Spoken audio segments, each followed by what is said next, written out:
আইন মন্ত্রী আটকে গেল আইনেরই ফাঁকে, দাড়ি সারা দরবেশটারে ভণ্ড ভণ্ড লাগে। শুনেছি ভাই কত নেতা নেত্রী খাইতেছে ভাই ডান্ডা, বিচারপতি কালা মানিকের ফাটিয়েছে নাকি আন্ডা। এটা আমার খবর না, মিডিয়ার খবর। কথা বলে ঠিক না? এই বিচারপতি মানিক আল্লামা সাইদি হুজুরের মৃত্যুদণ্ডের রায় দিয়েছিল। কথা বলে ঠিক না? আল্লামা সাইদি হুজুরের এই শামসুদ্দিন বিচারপতি মানিক আল্লামা সাইদি হুজুরের ফাঁসি রায় দিয়েছিল। আমরা চাই বিচারপতি মানিকেরও মৃত্যুদণ্ডের রায় দেওয়া হোক। এই বিচারপতি মানিক এই দেশের 116 জন আলেমের তালিকা করে দুদকে জমা দিয়েছিল। আমার মতো গাইবান্দার একটা কথা কন, খেলাকা পলকের ঝলক গেল, পলকের ঝলক গেল, থামিয়ে নেটের চাকা, ওদের সারা দেশটা বড় লাগে ফাঁকা ফাঁকা। কোথায় গেল সংসদেতে মমতাজের গান, কোথায় গেল হযরত বলা স্বামী মুসলমান। কথা বলেন, এক নেতার পাওয়ার। এই যে লতিফ সিদ্দিকী টাঙ্গাইলের এক নেতা, গত কয়েকদিন আগে এক মাহফিলে যা বলতেছে, আমি আল্লাহর কাছে দোয়া করি না। আপনারা মুনাজাত যখন করেন, আমি আল্লাহর কাছে কখনো মুনাজাত করি না, আমি কখনো আমিন বলি না, কারণ আমি আল্লাহর কাছে ক্ষমা চাই না। ক্ষমা চাওয়া মানে কি? স্বীকার করে যে আমি অপরাধী। আমি তো কোনো অপরাধী করি না। এই নিষ্পাপ নাকি লতিফ সিদ্দিকী?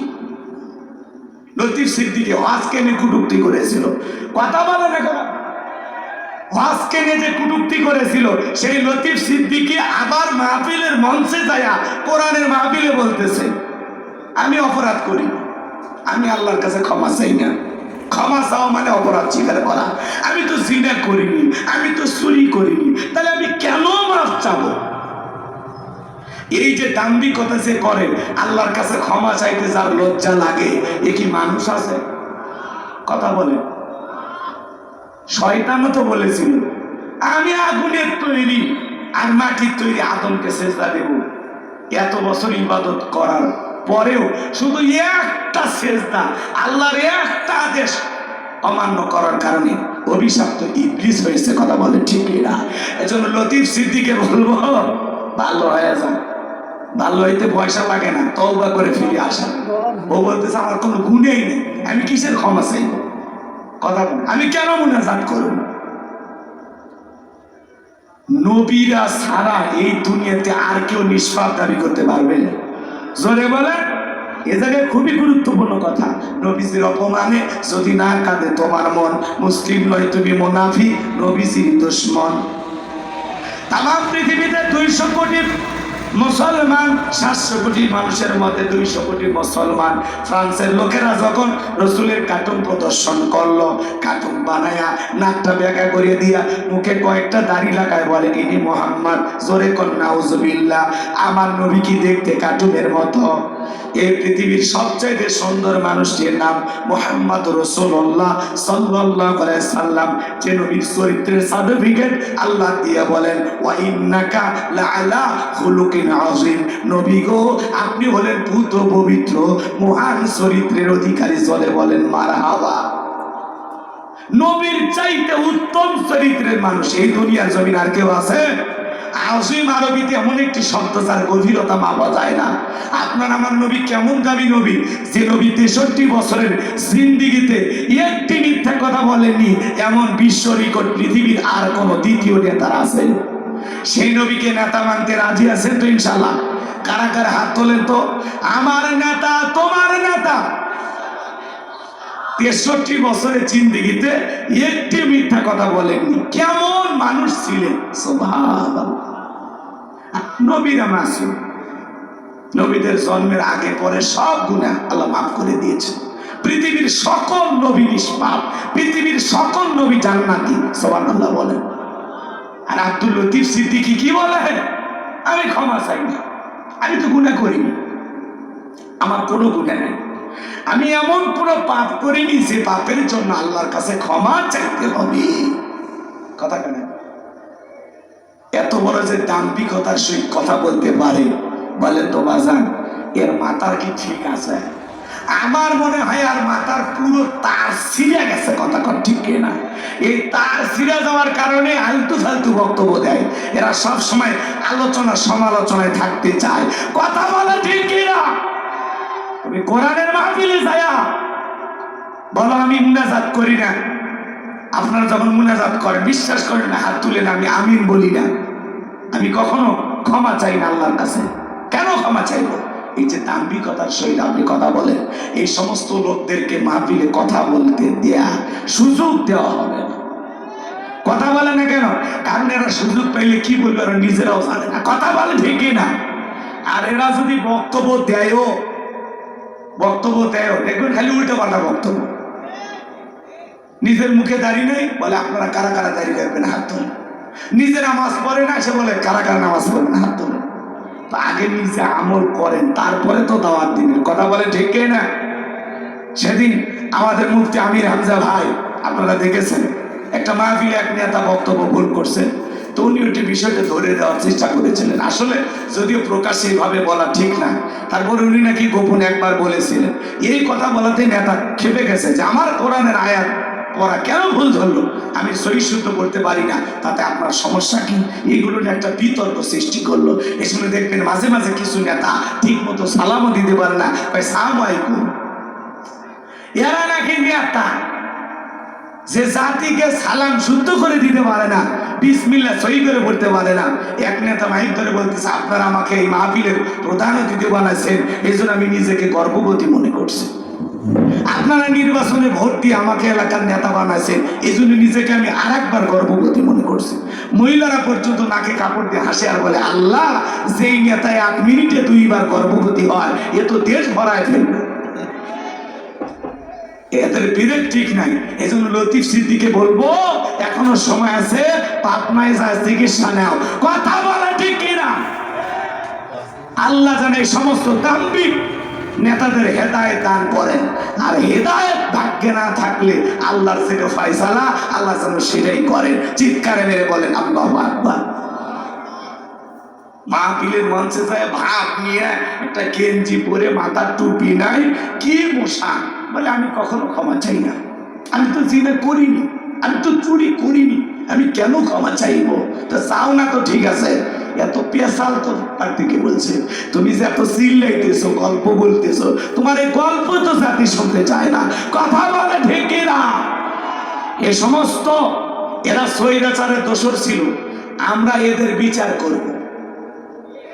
খালি সময় একটু আসতে দেন, কথা বলে ঠিক কিনা? 100-এরও সার হবে না, কথা বলে ঠিক কিনা? আজকে জাতীয় পার্টি পাল্টিবাজ একটা দল, এই জাতীয় পার্টি বলতেছে বৈষম্য বিরোধী ছাত্র আন্দোলনে আমরা সরাসরি জড়িত ছিলাম না, কিন্তু যিনি বর্তমান প্রধান নাম কি, আব্দুল কাদের, কি জিএম আব্দুল কাদের, উনি বলতেছে আমরা অনেক কষ্ট করে নামাজ পড়ে এই ছাত্রদের জন্য দোয়া করছি। ও নাকি কষ্ট করে নামাজ পড়ে দোয়া করছে। পাল্টি বাস কারে বলে, তেল বাস কারে বলে? এরা যদি সে সময়ের সাবেক প্রধানমন্ত্রী শেখ হাসিনাকে সাপোর্ট না দিত, দেশে কি নির্বাচন হইতো? এরা বারবার ভারতের বুদ্ধি শুনে, সকালে একটা বিকেলে আর একটা, ভারত যা কি যে ব্রেন ওয়াশ করে আর কি যে দিতে চায়, বলে অন্য দল না আসলেও আমরা আসি। এরা জাতীয় বেঈমান, এরা জাতীয় গাদ্দার, এদের নির্বাচন করার আর কোনো অধিকার বাংলাদেশে দেওয়া হবে না, কথা বলে ঠিক না? আর যদি অধিকার দেওয়া হয় আগে বিচার করা হবে, কথা কন ঠিক না? এরা ছাত্র আন্দোলনের সাজ্জিদ আর হাসনাত আব্দুল্লাহ বলতেছে আপনারা রংপুরে আসতে পারবেন না, রংপুরে ঢুকতে দেওয়া হবে না। বাপের বেটারে, কি মশান ওদের! এজন্য জাতীয় পার্টিকে বলবো জাতীয় চাপাবাজি বন্ধ করে, কথা বলেন। সেই পথে গেছে আপা, ওই পথেই যাবে চাপা, কথা কন ঠিক কি না? সেই পথে গেছে আপা, ওই পথেই যাবে চাপা। একটু অপেক্ষা করো, একটু অপেক্ষা করো, আমরা বুঝতে চাই যে তোমরা আসলে কোন নৌকায় পাড়া দিয়ে এতদিন চলছিল। জাতির সাথে তামাশা করো, শহীদের রক্ত দেখেও তোমাদের শিক্ষা হয় নাই। তোমাদের তো এত বক বক না কইরা, এত বড় বড় কথা না বলে প্রকাশ্যে ক্ষমা চাওয়া উচিত যে আমরা এতদিন যা ভুল করছি আল্লাহর রাস্তায় আপনারা মাফ করে দেন, আমরা মানুষ। কারণ জাতীয় পার্টি সুবিধাবাদ চিন্তাবাদ আমরা জানি, কথা কয় না। এরা কুকিলের সুর সবসময় পরিবর্তন করে, কথা কয় ঠিক না? এরা সব সময় এরকম উল্টাপাল্টা করে। আল্লাহ যেন ওদের হেদায়েত দান করেন, জোরে বলেন আমিন। কি বলছিলেন ভুলে গেছেন না? এদিকে খেয়াল করেন, নবীজিকে গালি দেয় যারা অবৈধ জারজ সন্তান তারা। ফ্রান্সের লোকেরা শুধু গালি দিয়েছে তাই না, এই পৃথিবীর জমিনে অনেক বিভিন্ন রাষ্ট্রে নবীকে গালি দেওয়া হয়। আর এই যে ভারতবর্ষের এক বেঈমান কুখ্যাত পণ্ডিত পুরোহিত, সে আমার নবীকে নিয়ে বাজে মন্তব্য করেছে। ভারতের কোটি কোটি মুসলমান আন্দোলন করেছে, কথা বলে ঠিক কিনা? আমরা চাই যে এই কুলাঙ্গার আমার নবীকে নিয়ে বাজে মন্তব্য করেছে, কুরুচিপূর্ণ কথা বলেছে, তার ফাঁসি চাই। জোরে বলেন কে চায়? আমার নবীকে গালি দিয়েছিল ওলীদ বিন মুগীরা। কে বলেন তো? এই ওলীদ বিন মুগীরা বিশ্ব নবীকে অকাত্য ভাষায় গালিগালাজ করতেছে। নবীকে গালি দিলে নবী সহ্য করলেও আসমানের মালিক আল্লাহ সহ্য করে না। আল্লাহ রাব্বুল আলামিন তখন আয়াত নাযিল করে বলেন, উতুল্লিম বাদা জালিকা জানিম। ও নবী, এই ওলীদ বিন মুগীরা আপনাকে গালি দেয় কারণ এ হলো পিতৃ পরিচয়হীন জারজ সন্তান, এর জন্মের ঠিক নাই, এ একটা বাচ্চা। নবীকে যারা গালি দেয় এরা কি? জারজ সন্তান। তোদের বলেন কি? জারজ। কথা কি বলছেন? ওলীদ বিন মুগীরা আরবের মানুষ, বাড়িতে চলে গেল। তার মায়ের নাম ছিল ঝর্ণা। যা বলে, মা করবি না কোনো তাল বাহানা, বিশ্বনবী আমাকে বলেছেন উতুল্লিম বাদা জালিকা জানিম, আমার নাকি জন্মের ঠিক নাই, আমি নাকি পিতৃ পরিচয়হীন। ওলীদ বিন মুগীরার মায়ের বয়স হয়ে গেছে, এক পা কবরে চলে গেছে। মনে মনে ভাবতেছে, এই গোপন তথ্য নবী জানলো কেমনে? নবী তো জানতেন না, নবীকে জানিয়ে দিয়েছে। আর একটু জোরে বলেন তো কে? এই ওলীদ বিন মুগীরার মা বলতেছে, বাবা আমার বয়স হয়ে গেছে, আমি মিথ্যা বলবো না। তোর বাবা ব্যবসা বাণিজ্যের কাছে এতটাই ব্যস্ত থাকতো, তোর বাবা টাকা আছে না, ব্যবসা আছে না, কিন্তু তোর মায়ের মন বোঝে না। দেখবেন এলাকা থেকে ভাইয়েরা যখন একটু দূরে দূরে সরে যায়, দেবরের আমদানি কমে না বাড়ে।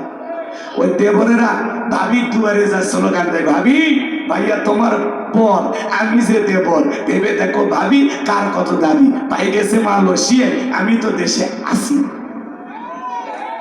মা বোন যারা শুনতেছেন, মা দুইটা পুরুষ হইতে 2 কিলোমিটার দূরত্বে থাকবেন, একটা হলো দেবর আর একটা তুলে ভাই। এরা হলো মৃত্যু তুল্য, এরা বিষাক্ত সাপের চাইতেও ভয়ঙ্কর। না না ঠিক আছে, হ্যাঁ না না দোয়া করাই ভালো, চলবে। কি করে রাত 12টা 12 গেছে, দোয়া করে দিই। লিল্লাহে তাকবীর।